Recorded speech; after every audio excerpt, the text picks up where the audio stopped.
In this video, I'm going to show you the entire process of tiling around a bathtub, and I'm going to give you step-by-step instructions along the way. And to see how we got to this point, you can check out my channel, and there are other videos for everything we've done so far. And don't forget to subscribe to see more videos like this, and thanks for watching.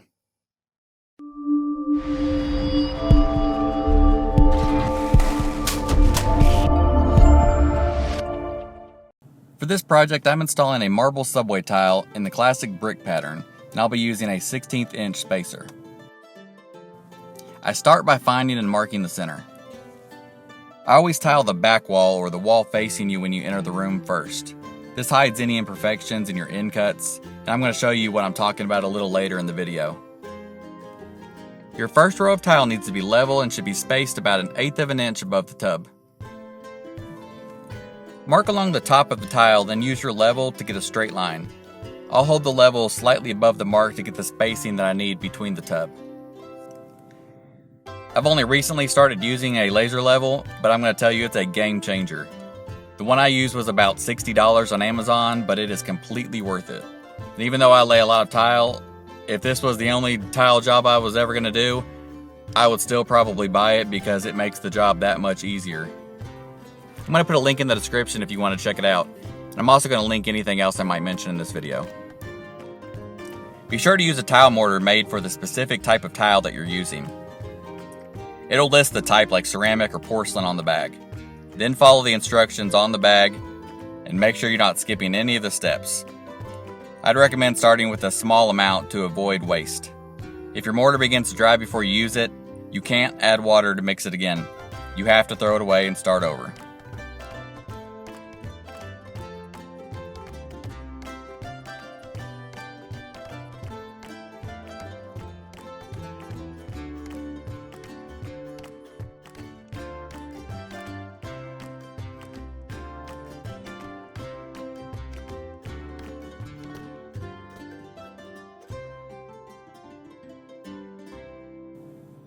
I use wedge spacers to level the first row.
As long as your walls are straight, you can cut a stack of each of the two different end sizes, and it'll make your job go a lot faster.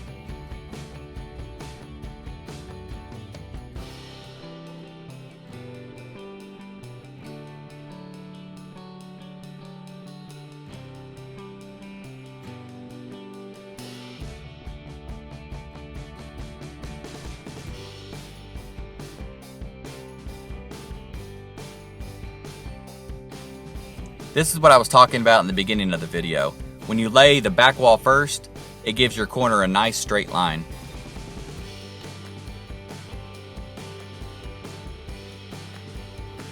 There are a lot of ways to end your tile, the most common probably being the matching bullnose piece. You could also use the Schluter to give it a nice clean finished edge. I'm using a PVC trim piece that ties in with the shiplap that I'll be putting on the walls later.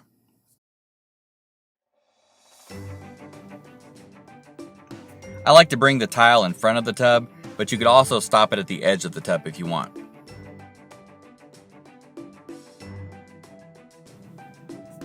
You can stack extra boxes of tile to hold the end tiles up. and I'll let that dry before I fill in underneath.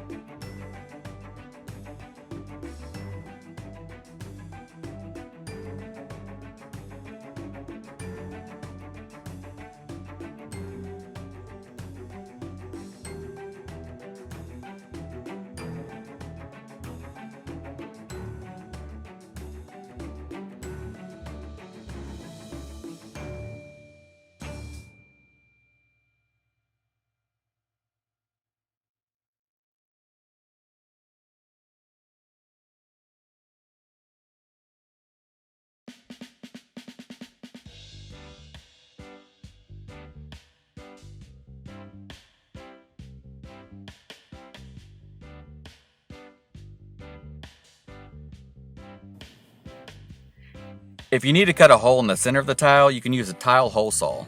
I'll put a link in the description for the one I use, but you may get lucky and not need one.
Most natural stone, like the marble I'm using, has to be sealed before you grout.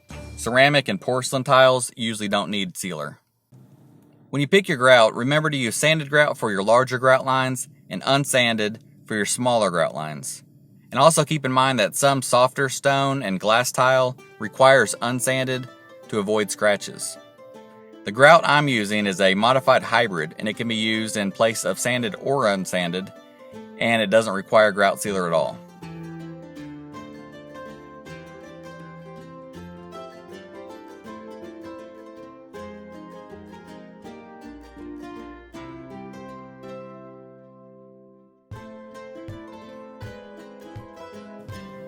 Work in small areas and lightly clean off the excess grout with a clean sponge. And avoid squeezing the sponge too hard so that you can keep it flat against the tile so you're not going to remove too much grout out of your grout lines.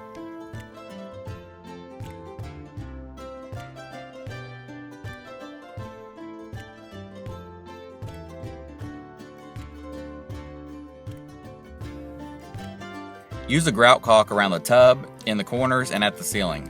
Grout won't hold in these spots and it's going to fall out over time.